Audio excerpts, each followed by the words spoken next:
Shalom, saya Pendeta Rubrenda Dalahalo dari Resort GKS Sampit. Pada saat ini kita akan bersama-sama merenungkan firman Tuhan dari kitab Matius pasal 18 ayat 6 hingga ayatnya yang ke-9. Sebelumnya, mari kita berdoa. Segala pujian dan syukur kami sampaikan kepadamu Tuhan untuk waktu dan kesempatan hidup yang masih Engkau karuniakan. Dan oleh karena kami mau belajar untuk membangun kehidupan seturut apa yang Engkau kehendaki, maka biarlah dasar firman Tuhan pada saat ini boleh menjadi penyokong untuk memperlengkapi dan memberikan arah petunjuk kehidupan yang lebih terbaharui. Kuasai dan berkati kehidupan kami sebagai pendengar, agar kami dapat mampu menjadi pendengar yang baik. Dan oleh karena penyertaan kuasa Roh Kudus, kami dapat sanggup untuk menjadi pelaku firman Tuhan yang taat dan setia. Berkati dan urapilah hamba-Mu, supaya benih kebenaran firman Tuhan yang disampaikan sungguh-sungguh hanya jadi di dalam kehendak Tuhan. Amin. Bapak Ibu Saudara yang terkasih, perikop kita pada saat ini, siapa yang menyesatkan orang? Demikianlah firman Tuhan. Tetapi barang siapa menyesatkan salah satu dari anak-anak kecil ini yang percaya kepadaku, lebih baik baginya jika sebuah batu kilangan diikatkan pada lehernya, lalu ia ditenggelamkan ke dalam laut. Celakalah dunia dengan segala penyesatannya. Memang penyesatan harus ada, tetapi celakalah orang yang mengadakannya.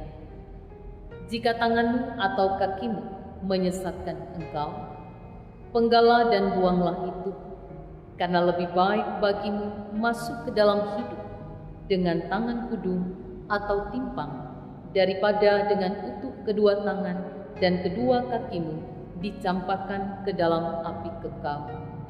Dan jika matamu menyesatkan engkau, cungkilah dan buanglah itu, karena lebih baik bagimu masuk ke dalam hidup dengan bermata satu, daripada dicampakkan ke dalam api neraka dengan bermata dua. Demikianlah firman Tuhan bagi kita sekalian. Berbahagialah kita yang mendengarkan firman Allah dan yang memeliharanya. Saudara yang terkasih di dalam Tuhan Yesus, berdasarkan pada bacaan kita hari ini, tema untuk kita renungkan dipanggil untuk merawat kehidupan.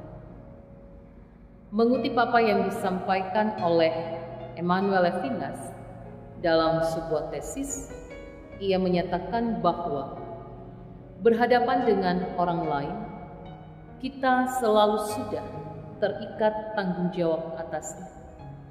Kemunculan orang lain di hadapan kita menjadi suatu himbauan agar kita sebagai pribadi mengakui dan menerima serta bertanggung jawab atasnya. Suatu hubungan yang dibangun atas dasar cara pandang yang lain dengan melihat dari kacamata orang lain dan mempraktekkan kebaikan kepadanya. Pandangan ini telah ada dan akan terus kita alami selama terjadi perjumpaan antara diri kita dengan orang lain.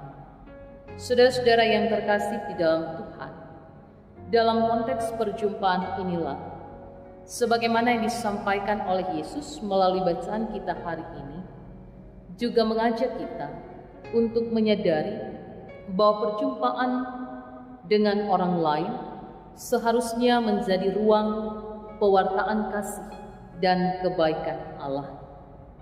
Ada dua perenungan yang dapat kita maknai di dalam ruang perjumpaan hidup kita dengan orang lain. Yang pertama, keberpihakan kepada kelompok yang dipandang lemah. Melalui apa yang disampaikan Yesus dalam peringatannya kepada para murid, tetapi barang siapa menyesatkan salah satu dari anak-anak kecil ini yang percaya kepadaku, lebih baik baginya Jika sebuah batu kilangan diikatkan pada lehernya, lalu ia ditenggelamkan ke dalam laut. Apa artinya, Bapak Ibu Saudara? Yang menarik dalam bagian ini adalah ketika Yesus menyatakan ada sebuah larangan untuk tidak menyesatkan anak-anak kecil, salah satu dari anak-anak kecil ini. Tetapi perihal anak-anak kecil yang dipergunakan dalam bahasa larangan ini bukan semata-mata ditujukan kepada satu kelompok anak, satu kelompok usia yang masih muda, tetapi juga bahasa anak-anak kecil ini ditujukan kepada orang yang baru di jalan Kristen. Jadi Bapak Ibu Saudara yang terkasih, di saat kita mencoba untuk memasuki dunia dan pengalaman kehidupan dalam bahasa anak-anak kecil yang dipergunakan oleh Yesus ini, saya mengajak kita untuk membayangkan bagaimana situasi kehidupan dunia yang dialami, yang terjadi di dalam pengungkapan gambaran kehidupan anak-anak kecil ini, yang masih muda ataupun juga yang baru di jalan Kristen. Saya mencoba untuk memberikan satu penggambaran kelompok yang demikian memiliki ciri, karakteristik sebagai kelompok yang dengan dunia kepolosan, kelemahan, bahkan ada ketidaktahuan untuk banyak hal yang belum mereka alami dalam hidup. Jadi dengan situasi yang demikian, sebagai kelompok yang dipandang lemah, seringkali mereka mendapatkan perlakuan-perlakuan yang tidak imbang. Artinya, dapat saja terjadi ketiadaan dukungan kepada kehidupan yang demikian. Karena mereka dipandang kecil, mereka dipandang lemah, mereka dipandang belum mampu untuk dapat menunjukkan kehidupan sebagai seorang pribadi manusia yang mengalami perkembangan dan kematangan dalam sisi kehidupannya. Maka acap kali karena dunia yang demikian, kelemahan itu menjadi sebuah alasan untuk membuat baik orang-orang dewasa maupun juga kepada kelompok yang sudah lebih dahulu mengetahui tentang ajaran dan kehidupan iman sebagai seorang Kristen, dapat saja menganggap mereka menjadi kelompok yang masih belum patut, tidak patut atau tidak layak. Dan oleh karena itu, Bapak Ibu Saudara yang terkasih, justru dalam pengungkapan bahasa anak-anak kecil ini, Tuhan Yesus mempergunakannya untuk mengingatkan kepada para murid, demikian juga kita sekalian, bahwa kelompok yang demikian patut diberikan perhatian yang lebih, patut untuk diberikan perhatian yang khusus, supaya keberadaan mereka diakui, keberadaan mereka mendapatkan tempat, sehingga hal-hal yang ingin disampaikan itu juga dapat meliputi seluruh perjalanan hidup kelompok yang lemah, baik menyangkut ajaran-ajaran tentang kehidupan yang baik, nilai-nilai, bahkan berbagai petunjuk yang kita boleh maknai di dalam seluruh kebenaran firman Tuhan. Bahwa kelompok yang demikian pun patut untuk mendapatkan keistimewaan menyangkut perhatian dan perlakuan secara baik dan benar. Yang kedua, Bapak Ibu Saudara yang terkasih, dalam bacaan ini pun juga kita diajak untuk merenungkan supaya keberadaan kita hadir dalam ruang perjumpaan dengan orang lain, kita tidak menjadi batu sandungan. Artinya apa, Bapak Ibu Saudara? Kita justru diingatkan supaya dapat bijaksana untuk mempergunakan setiap waktu dan kesempatan yang saat ini masih kita miliki. Bahwa ketika kita hidup dengan bijaksana di dalam membangun relasi kemanusiaan dengan siapapun mereka yang bahkan dari kelompok yang dipandang lemah, tentu kita akan mampu untuk menghayati seperti yang disampaikan oleh Levinas, bahwa ada suatu himbauan secara langsung kita memiliki tanggung jawab untuk mempraktekkan kebaikan-kebaikan hidup kepada kelompok yang demikian, ataupun juga kepada sesama kita, siapapun kehidupan yang mereka alami. Oleh karena itu, Bapak Ibu Saudara yang terkasih, karenanya ketika kita belajar untuk tidak menjadi batu sandungan bagi orang lain, berarti kita belajar untuk membuat orang lain tidak mengalami kesesatan dalam hidup.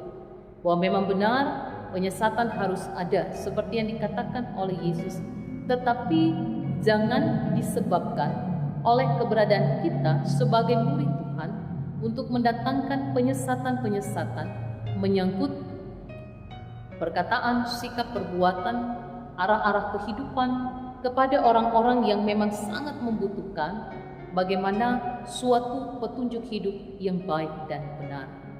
Bagaimana kita belajar untuk tidak menjadi batu sandungan, pada sisi lain juga memperlihatkan bahwa kita tidak diperkenankan untuk mengajarkan orang lain berbuat dosa. Jika demikian, ketika kita melakukannya, maka tentu kita bukan menjadi pribadi yang baik, tetapi justru kelemahan, keburukan yang ada pada diri kita secara tidak langsung kita telah menunjukkannya kepada dunia di sekitar. Karena itu Bapak Ibu Saudara yang terkasih di dalam Tuhan, kita dipanggil untuk merawat kehidupan yang ada di sekitar kita.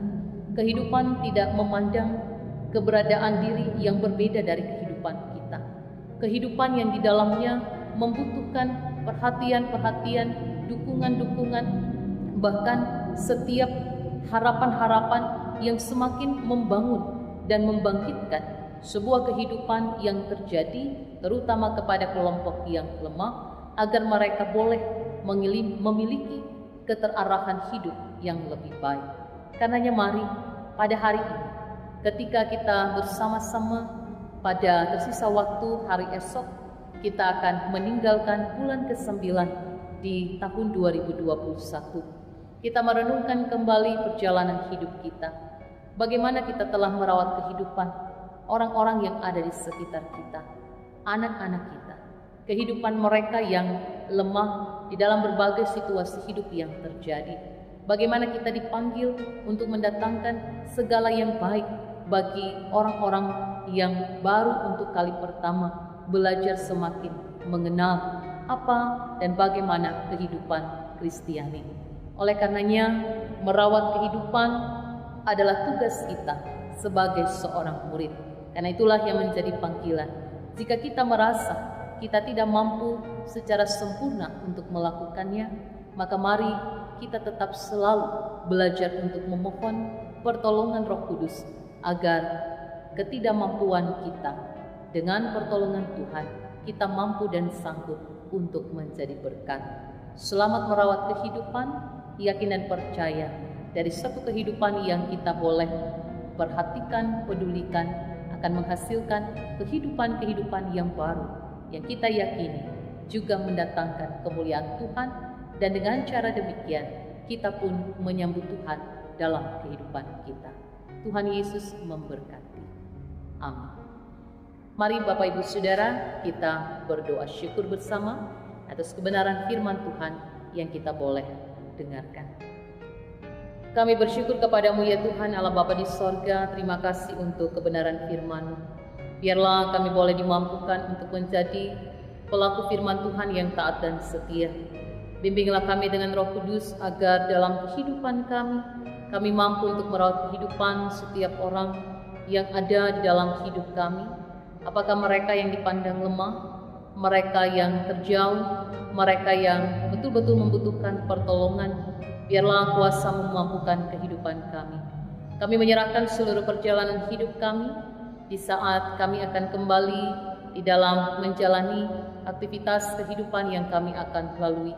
Kami bermohon kiranya kasih, pertolongan, berkat daripada Tuhan menyempurnakan seluruh perjalanan hidup kami sebagai pribadi, keluarga, dan bahkan sebagai umat-Mu.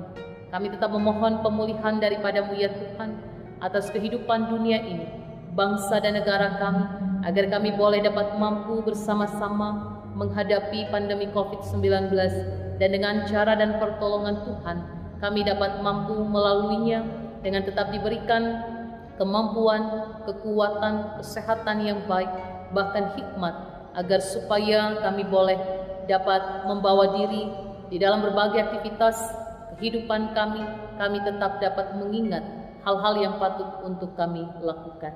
Kami berdoa menyerahkan akan kehidupan gereja dan jemaat Tuhan di Gereja Kalimantan Evangelis. Allah senantiasa memberikan rahmat, kasih, dan pertolongan agar dalam masa-masa pandemi COVID-19 melalui setiap upaya penata layanan agar tetap membawa pertumbuhan kehidupan iman, membawa pertumbuhan kehidupan jemaat dan gereja, semua yang boleh diprogramkan diberkati oleh Tuhan, mendatangkan segala sesuatu yang memberikan berkat bagi kehidupan umat-Mu. Bersyukur kepada-Mu ya Tuhan, seluruh kehidupan kami serahkan ke dalam tangan Tuhan.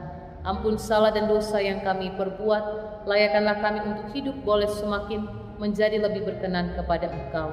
Karena itu, kami serahkan seluruh kehidupan ini dan bermohon biarlah berkat yang dinyatakan dari Allah Bapa, Putra, dan Roh Kudus senantiasa menaungi langkah kehidupan kami mulai dari saat ini sampai selamanya. Amin.